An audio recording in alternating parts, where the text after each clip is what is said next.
Bonjour à tous, soyez les bienvenus dans Anecdoc, le podcast du festival Off de l'hôpital, dans lequel les médecins prennent le micro et tombent la blouse. Pour vous, ils racontent leurs joies et leurs doutes autour d'une anecdote bien réelle. Je m'appelle Charlotte, je suis médecin en cancérologie et j'ai à cœur de vous accompagner dans l'intimité de ma profession. Bonjour Lucien. Salut. On est très content de t'accueillir aujourd'hui sur Anecdoc. Donc toi, tu es en face de moi, tu as posé ta blouse, l'épisode peut commencer. Alors, je te présente rapidement et je te laisse la parole. Tu es médecin, docteur en médecine en oncoradiothérapie. Est-ce que tu peux nous expliquer en 2 mots ce qu'est ta spécialité ? Alors l'oncologie radiothérapie, c'est peu connu, c'est souvent confondu avec la radiologie. Alors que la radiothérapie, c'est le premier traitement non chirurgical du cancer qui est apparu à la fin du 19e siècle. Et on traite avec des rayons. Et les rayons, c'est quoi ? Ça peut être des photons, des protons, des électrons. Ça sort par des grosses machines et en fait, ça vise à tuer l'ADN des cellules tumorales à travers le corps et ça ressort. Et c'est un traitement qui est exceptionnel par ses prouesses technologiques. Et on reste quand même des oncologues, c'est-à-dire qu'on voit beaucoup de patients en consultation et c'est un métier que j'adore. D'accord, donc tu traites des patients qui ont des cancers par des rayonnements ionisants. Donc c'est pour traiter le cancer et c'est un peu comme de la chirurgie parce que c'est très localisé.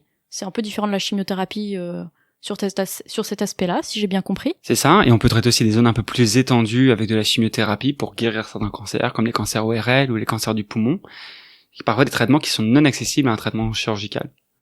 Merci pour cette petite présentation. Alors on passe très rapidement à ton anecdote. Quelle anecdote voulais-tu nous raconter aujourd'hui ?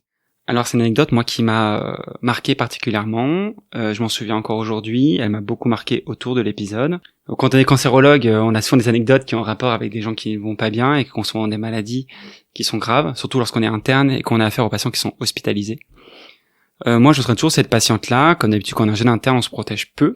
On a des contacts fréquents avec des patients.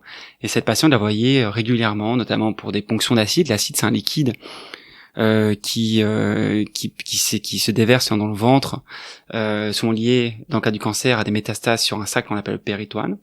Et lorsque c'est gênant, il faut ponctionner ce liquide pour le retirer. Et c'est parfois des gestes qui durent longtemps, parce que cette patiente avait une ascite cloisonnée. Ça veut dire que elle avait plein de petites poches, et du coup, ça prenait longtemps, il fallait repositionner l'aiguille, donc je restais avec elle. Et cette patiente, du coup, j'ai passé beaucoup d'heures avec elle. On discutait de sa vie perso, vie personnelle, de sa famille, de son métier. Pendant que tu faisais le geste, en fait, du coup, tu lui parlais de sa vie parce que le geste était long, elle revenait souvent, tu la voyais régulièrement pour cette ponction du liquide, et c'est pour ça que tu avais l'occasion de parler avec elle et de rentrer un peu finalement dans sa vie et dans son intimité. C'est exactement ça. Et en plus, elle était taquine, donc on se taquinait un peu tous les deux. Et un jour, un de mes chefs elle avait une gêne pour avaler. Et dans ces cas-là, il a voulu chercher une œsophagite. Ce qu'on appelle l'œsophagite, c'est une inflammation de l'œsophage qu'il voulait chercher si elle n'était pas liée à un virus ou une bactérie.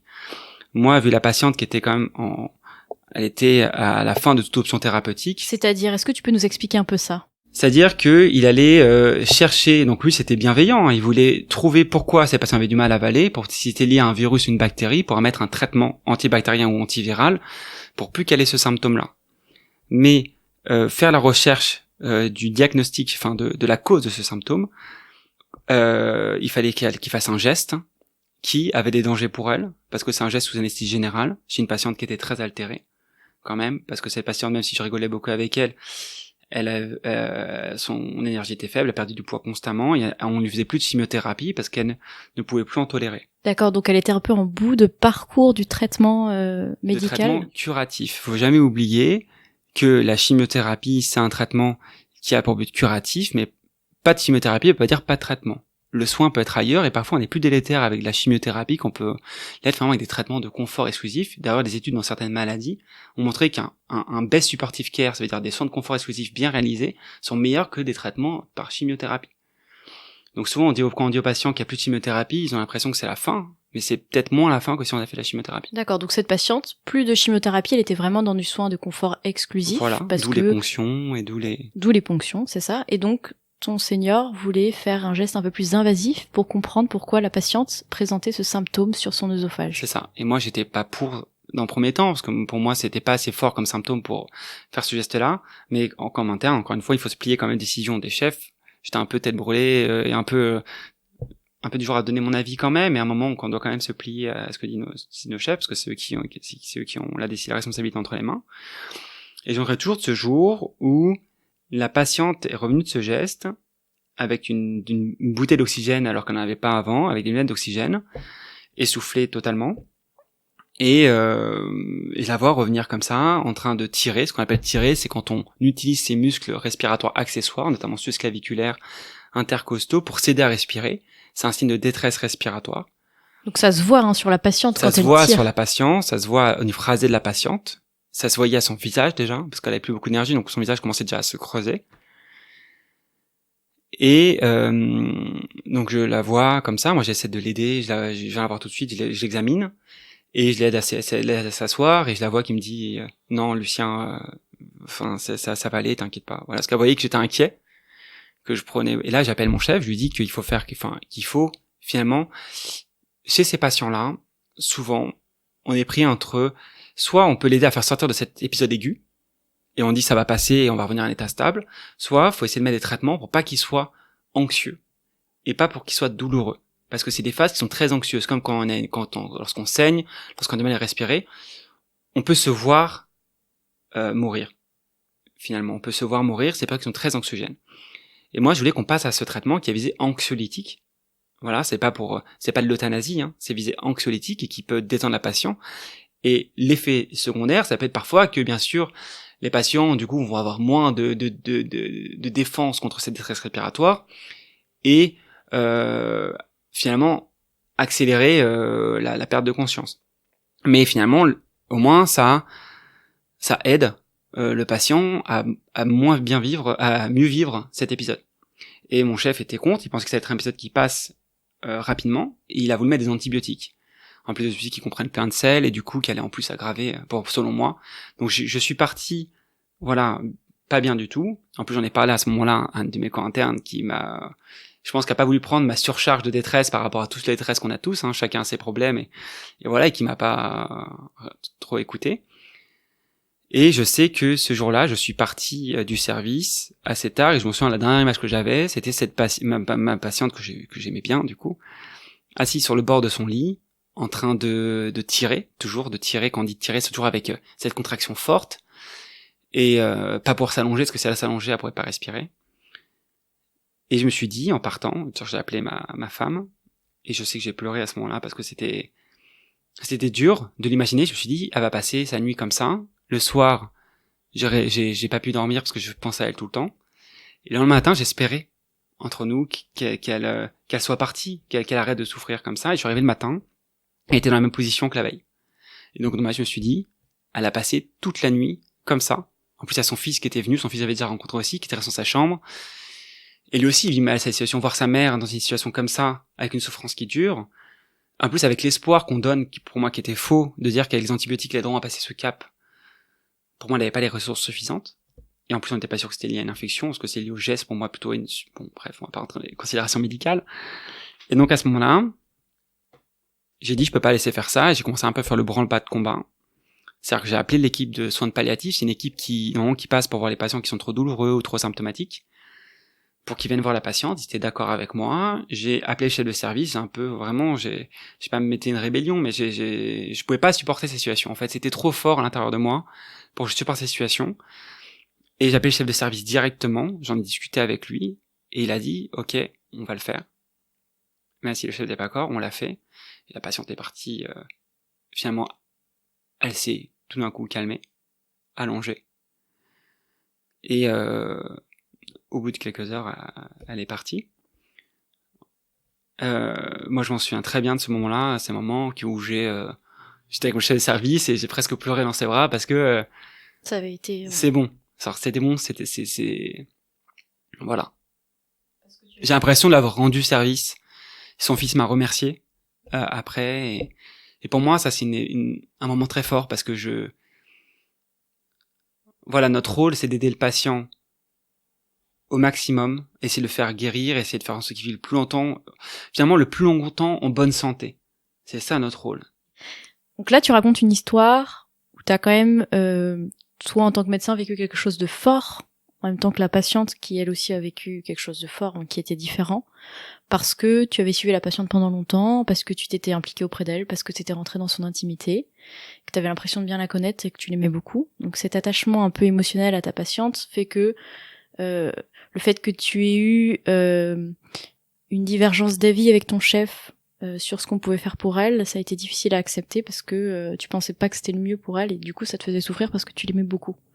Donc t'abordes un peu le thème de l'implication émotionnelle avec tes patients. Est-ce que cette implication émotionnelle, elle a évolué au cours de ta formation d'interne et puis ensuite de ton métier de médecin? Je dirais qu'elle évolue constamment. Elle évolue constamment. Aujourd'hui, je pense que je suis moins sensible par rapport à ça. Je suis moins sensible. Je pense pas, c'est parce que peut-être que déjà qu'on est interne, on est beaucoup plus proche des patients, on les voit beaucoup plus souvent. Et c'est chaque nouvelle rencontre, on s'y implique à 200%, on a beaucoup l'intimité des patients. Aujourd'hui, j'essaye encore, moi, de m'impliquer émotionnellement, notamment en demandant, par exemple, ce qui est peu demandé aujourd'hui, ce que font les gens dans la vie, par exemple, ça permet de rentrer dans un cadre d'intimité, ce qu'on se rend pas compte, mais un métier, quand on demande un métier à quelqu'un, un métier, c'est une grande partie de ses journées. Voilà, souvent on dit ah ben non, ça servirait rien de savoir ça, mais en fait ça, rien que ça, on en sait beaucoup sur la personne, ses enfants, ses frères et sœurs, ses parents, voilà. Et pourquoi tu essaies de faire cet effort d'avoir justement, cette implication émotionnelle? Parce que sinon c'est très facile de dire c'est un cancer du rectum de stade un tel. Non, c'est un patient de tel âge, avec telle vie, qui a telle maladie. Et qui a eu telle maladie dans toute sa vie. Dans toute sa vie, dans toute son existence, qui a cet événement qui arrive à un temps T.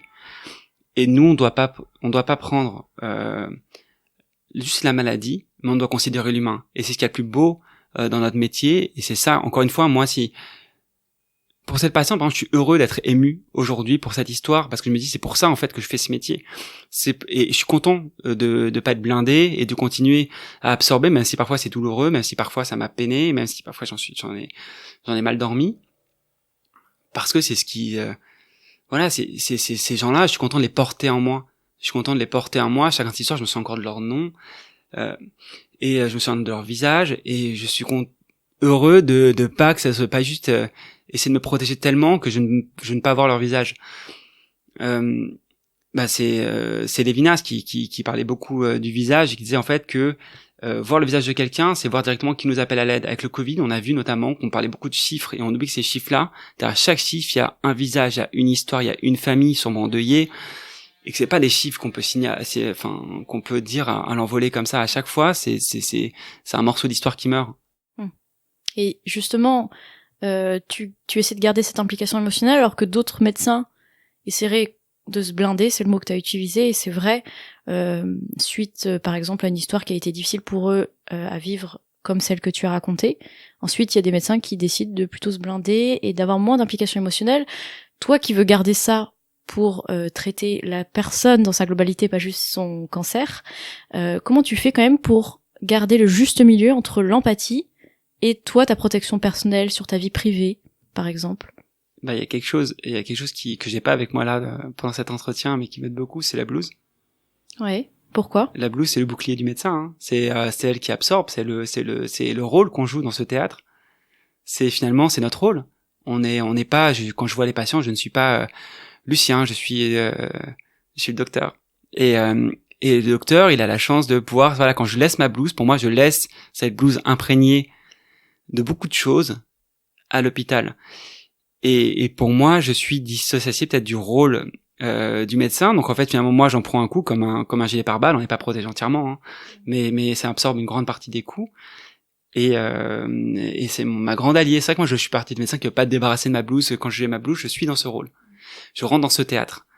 Et j'essaye de jouer mon rôle à la perfection. Enfin, pas à la perfection, parce que c'est un peu prétentieux, mais essayer de le jouer la manière où je suis le plus fier de moi, on va dire. Et pour moi, c'est vraiment une pièce de théâtre, la consultation. La consultation médicale, si ça pourrait faire des pièces de théâtre en huis clos merveilleuses. Moi, je sais que j'ai tendance, lorsqu'un patient, par exemple, pleure, à essayer de me rapprocher de lui. À essayer, par exemple, et c'est très théâtralisé. Parce que finalement, on est dans une relation très froide avec ce bureau entre nous et le patient. Rien que se rapprocher tout d'un coup, c'est comme quand un enfant fait une crise de larmes, on se met à son niveau. Passer de l'autre côté du bureau. Voilà, c'est ça. Passer de l'autre côté du bureau, c'est-à-dire que moi aussi, je suis un humain comme vous, et moi aussi, je peux comprendre ce que vous vivez actuellement, et je vais pas, moi, je supporte, j'ai commencé à faire ça quand j'ai remarqué qu'une fois une patiente pleurait en face de moi. Et j'étais de l'autre côté de mon bureau, et à attendre qu'elle finisse de pleurer, pour continuer mon discours. Je me suis dit, mais en fait, tu peux pas faire ça. En fait, tu peux pas faire ça. Il y a quelqu'un t'es derrière ton bureau, sur ton fauteuil, avec ta blouse, il y a quelqu'un qui est en train de s'effondrer devant toi, et tu la regardes comme ça, que cette distance, cette mer, c'est un océan. Le bureau à ce moment-là, il paraît immense. Et c'est vrai que juste rompre ce mur, ça veut dire, je suis là en fait. Je suis. En fait, vous n'êtes pas en train de pleurer toute seule dans un endroit vide avec un ordinateur qui vous parle. Vous êtes avec un autre humain qui vous voit, et comme qu'on verrait quelqu'un tomber dans la rue, on essaie de se relever, c'est pareil. Donc quand tu dis théâtralisation, ça veut pas dire que tu joues un rôle, mais ça veut dire que tu exprimes par des gestes ce que tu penses toi, réellement, voilà. Et la relation que tu vas avoir avec eux. Voilà, c'est pas penser dans la tête, dire « Ah mince, il faudrait que quelqu'un la console ». C'est se dire « Ok, non, Enfin, finalement, c'est... Déjà, j'essaie dans la vie d'aider, mais en plus, en tant que médecin, notre rôle, c'est d'aider. Et d'aider, parfois, on oublie que c'est pas seulement donner un médicament, mais c'est aider humainement, c'est... je sais pas si on compte parler de l'empathie plus tard, mais en fait, la communication, beaucoup de gens pensent que c'est de parler. Mais en premier lieu, c'est d'écouter. L'écouter, c'est la base de l'empathie, en fait. L'écoute, savoir ce que les personnes disent, répéter les questions, répéter ce qu'ils formulent, c'est ça, écouter. En fait, c'est ça l'empathie. C'est pas juste parler et dès que la personne parle, la couper sans laisser finir. Surtout que le temps est quelque chose de très précieux pour le médecin, donc donner de son temps, ça veut quand même dire être très empathique vis-à-vis de son patient. T'es d'accord ? Après, bien sûr, on a des délais. Ah oui, je suis totalement d'accord avec toi. Mais après, on a des délais à respecter, c'est vrai. C'est-à-dire que quand on a d'autres patients qui attendent, on pense aux autres également. Après, il y a un juste milieu. Mais j'ai déjà assisté à des consultations avec voilà, chacun fait son métier comme il le peut. Mais avec ma mère par exemple, j'ai un médecin qui en 5 minutes l'a vu sans l'examiner. Moi je me suis senti pas bien, je me suis dit comment on peut maintenant sans même accorder le toucher pour moi qui est important, poser la main sur le patient, même si on sait qu'aujourd'hui nous on fait souvent quand on passe un stéthoscope sur les patients, on le fait pour avoir un geste de contact, un geste de OK, je vous examine, je vous prends votre corps en considération. Et que ce moment-là, le patient, il dit « Ok, je suis considéré ». Souvent, maintenant, quand j'examine mes patients, ils ont presque surpris, parce que souvent, j'ai l'impression qu'on les examine de moins en moins. Et pourtant, un examen, même si on trouve rien, même si c'est poser une main sur le ventre, voilà, poser un petit stéthoscope sur les poumons, passer quelques secondes, on a regardé mon mal, c'est comme aux urgences. Moi, je trouve ça très très dur. Quelqu'un vient pour une douleur. On va lui faire des examens, une radio de thorax, un bilan biologique, une prise de sang, et on va aller les voir, la personne a mal, on va lui dire vous avez rien. Et on n'a aucun diagnostic à poser sur ce mal-là en tout cas. Voilà. Mais c'est souvent la phrase que c'est vous avez rien. Et c'est très violent parce que quelqu'un vient avec un mal du corps et on lui dit bah non, mais là je m'écarte un peu, je pense. Mais c'est très intéressant. C'est très intéressant quand même. Et je rebondis sur ce que tu as dit tout à l'heure parce que tu as parlé du toucher, notamment quand tu examines tes patients, et je sais que c'est un sujet sur lequel tu as un peu réfléchi, parce que tu aimes bien l'éthique et la philosophie, tu voulais faire un Master 2 sur ce thème-là. Est-ce que tu peux nous en dire 2 mots, comme tu as abordé le sujet ? Bah exactement, moi je suis assez beaucoup méditerranéen. Et c'est vrai que j'ai remarqué que j'aimais bien poser une main. Après, il faut savoir qu'il y a des patients qui sont réfractaires, il faut s'adapter à chaque patient. Voilà, il y a des patients qui aiment pas être touchés, mais c'est vrai que je sentais que notamment pendant quand je fais une auscultation pulmonaire, pour y revenir, je pose souvent une main sur l'épaule du patient. Ou la poignée de main qui manque énormément en période Covid, mais c'est des gestes, pour moi, qui ont de l'importance. Et après, je pense que ça ne sera jamais prouvé, parce que prouver des choses aussi avec autant de facteurs de confusion, c'est très compliqué. Mais pour moi, je pense que ça participe au lien, et j'en suis intimement persuadé. Et on peut le remarquer par rapport à dans d'autres étapes de vie où on remarque que le toucher est important, notamment dans le pot à pot entre la mère et le bébé à l'enfance. Je pense qu'il y a des choses qui passent par la peau. La peau, c'est rempli de cellules immunitaires. Je pense que le toucher participe à cette proximité. Après, il faut que ce soit un toucher naturel, pareil. Si on dit il faut absolument toucher les patients, des médecins qui n'ont pas l'habitude, par exemple, qui sont peut-être d'origine où on est plus distant, ils vont le faire de manière totalement maladroite ou pas du tout trop. Voilà, je pense que c'est à chacun de faire comme il le sent aussi. Ça, je dis pas qu'il y a une bonne relation patient. Il y en a des multiples. Et comme le patient aussi le sent ou l'accepte, parce que ça dépend aussi de l'origine culturelle du patient parfois. Exactement. Faut pas forcer quelque chose comme ça. Et je me force pas à le faire. Je me force Mais pas à le tu sens faire. que ça augmente peut-être la confiance que le patient a pour toi ou que ça... Je sens qu'il se passe quelque chose. Je Ouais. sens qu'il se passe quelque chose quand on discute, qu'on touche un coude, par exemple, ou qu'on, c'est pas insistant, mais parfois on dit quelque chose. En plus, moi, j'aime bien taquiner mes patients. mais voilà, parce que je trouve le cancer, c'est assez dramatique comme ça. Pour en plus, si on peut pas un peu, parfois faire un peu d'humour et rire, et j'adore. Moi, il y a pas plus belle récompense que voir un patient qui sort de la consultation en riant. En plus, dans la salle d'attente, c'est drôle. Parce que les gens, ils disent, il sort de la consultation, il rigole. Il y a ça. Il se passe quelque chose, voilà. Et voilà, c'est tellement dramatique. Mais j'ai aucune preuve là-dessus. C'est quelque chose que je ressens et parfois je ne le fais pas. Et je me lave bien les mains après. Oui, c'est bien. Est-ce que tu parles quand même d'une grande proximité avec les patients à travers le toucher, à travers les mots, la théâtralisation, tu en as parlé. Tu sens que cette proximité ou cette distance que tu peux avoir avec le patient impacte ta médecine. Je parle vraiment de ta médecine plus technique, le diagnostic. Est-ce que les deux sont liés? Est-ce que les deux s'impactent l'un l'autre, disons? Oui, je pense, moi, sincèrement. Après, j'essaie de m'occuper aussi bien des patients avec qui je m'entends le moins bien que ceux que je m'entends bien. Je sais pas faire de différence entre la star et la personne qui est inconnue et qui n'a pas de lieu où vivre. Mais je ressens parfois dans des consultations, on a tous vécu qu'on n'arrive pas à rentrer sur le canal du patient. C'est-à-dire? Ça veut dire que on parle, on essaie d'être empathique, d'expliquer, de faire des dessins, voilà, et on voit que la personne en face n'accroche pas notre type de communication. Peut-être qu'il aurait fallu à cette personne un médecin plus dur, plus direct, plus directif. Après, ça, c'est peut-être le manque d'expérience qui parle, parce que je suis encore assez jeune. Et peut-être que je vais m'adapter encore plus au type de patient par l'avenir. Mais parfois, c'est vrai que je suis un peu frustré lorsque je vois qu'une consultation, j'ai pas réussi à créer ce lien. Et moi, je le sens sur moi, je suis déçu parce que moi, je me dis mince, est-ce qu'il va adhérer à mon traitement? Est-ce qu'il va me faire confiance? Voilà. Est-ce que ça impacte aussi la façon juste dont tu poses ton diagnostic de façon scientifique? Est-ce que le fait d'avoir cette proximité avec le patient va t'aider à poser un diagnostic juste? Je pense que souvent, être trop proche d'un patient, ça peut faire des choses qu'on n'aurait pas dû faire. Ou des examens complémentaires en trop. Ouais, examens complémentaires en trop, ou ouais, finalement, on a déjà vu avec des patients VIP qui ont finalement beaucoup trop de choses et qui on s'acharne beaucoup trop, alors qu'une patient qui aurait pas été assez VIP, on aurait fait les bonnes recommandations. Et donc je pense que l'attachement, je pense qu'il faut garder une certaine distance. Mais d'ailleurs, j'ai une histoire aussi la distance, c'est tout le problème, parce que parfois on peut regretter, parce que ça, c'est une histoire encore personnelle. Je sais que c'est une anecdote, mais quand même. Non, c'est un patient que j'aimais beaucoup aussi et qui m'avait proposé de me prendre dans ses bras et que j'avais refusé parce que je lui avais dit que je voulais garder la bonne distance, justement, par rapport à lui. Et il est décédé de sa maladie un peu après, et je sais que j'en ai souffert. Parce que je me suis dit, mais pourquoi quelqu'un te propose de te prendre dans les bras? À quel moment tu penses que, en fait, ce moment d'humain, finalement ce moment humain, vaut pas mieux que ta distance médicale et voilà. Mais Ouais. c'est très personnel en fait. C'est très personnel. Comme ouais. position à adopter. Et ça sera à refaire. Je pense que je redirai la même chose. Tu redirais la même chose? Ouais. Parce que finalement, je pense qu'à ce moment-là, j'avais pris la bonne décision. Je dois rester son médecin avant tout. Je suis pas son ami. Je suis pas de sa famille. Voilà. Et est-ce qu'il y a des moments où tu n'arrives plus à être empathique? Est-ce qu'il y a des choses qui font que tu as du mal à être empathique? Encore une fois, comme je dis, l'empathie, c'est de l'écoute. Avant tout. C'est de l'écoute, et c'est de l'écoute, pas seulement être là face à l'autre en étant vide, et juste attendre que la vague passe, hein. C'est de l'écoute active.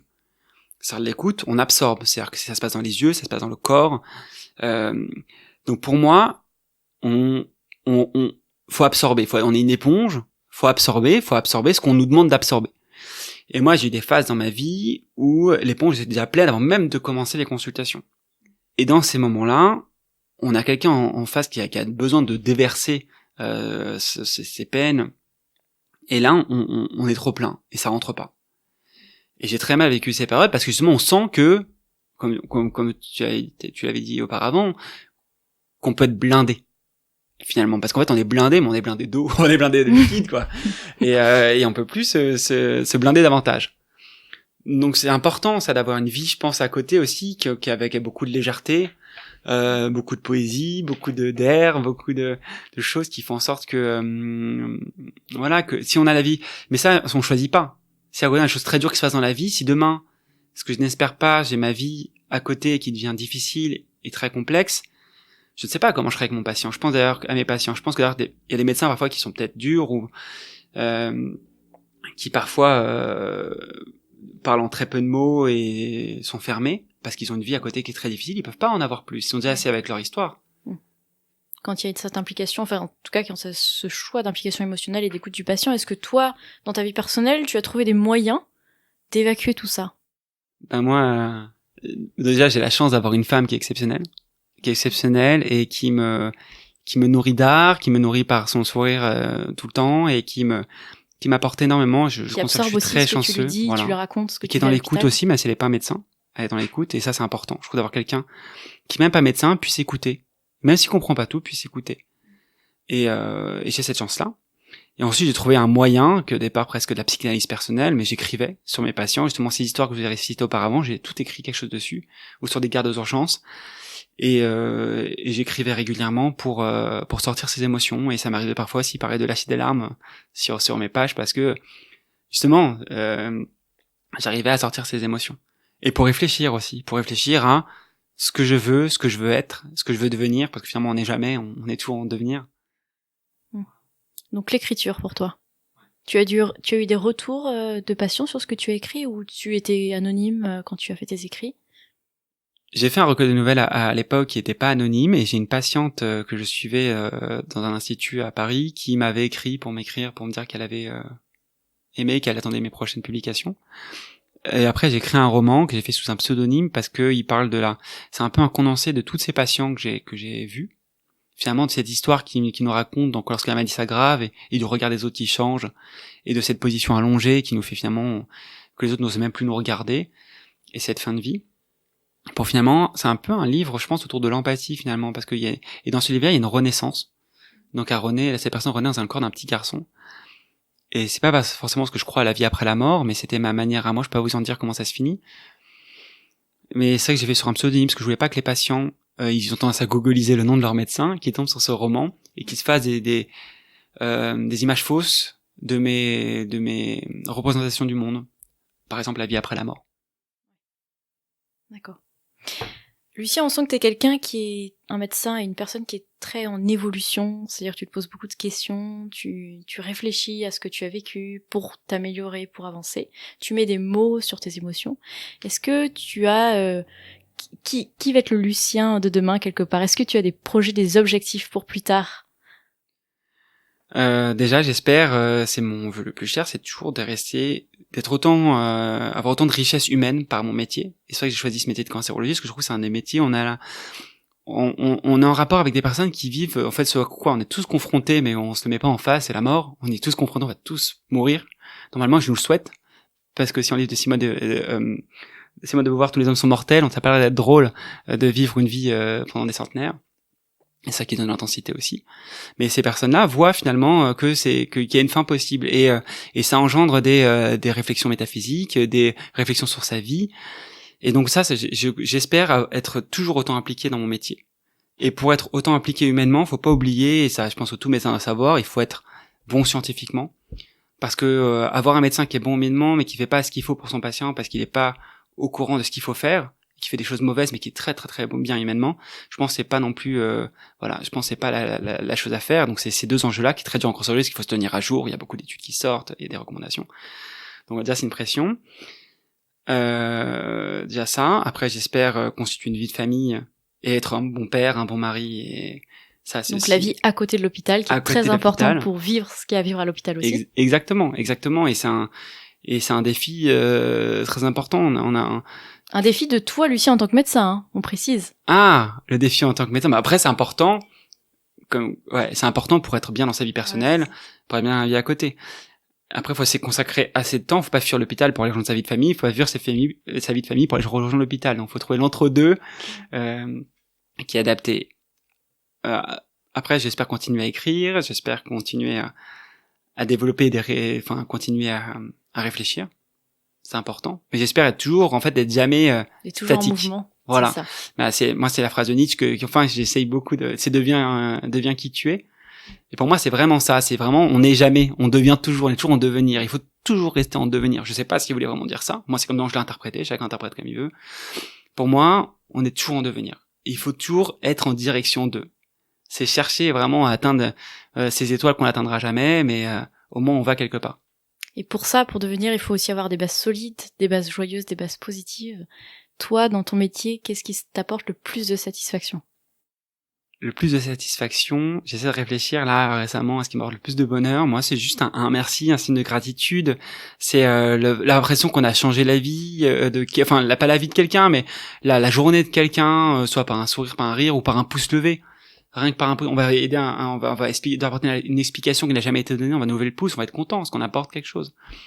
Ou un rire entre collègues, ou un rire avec une secrétaire, voilà, moi je pense que c'est important d'être à la fois sérieux mais aussi apporter de la joie, et ce qui m'apporte la satisfaction, c'est je remarque en disant ça que je vis beaucoup dans le regard de l'autre, parce que c'est ça, quand je vois que dans le regard de l'autre j'ai aidé, que voilà, je suis heureux.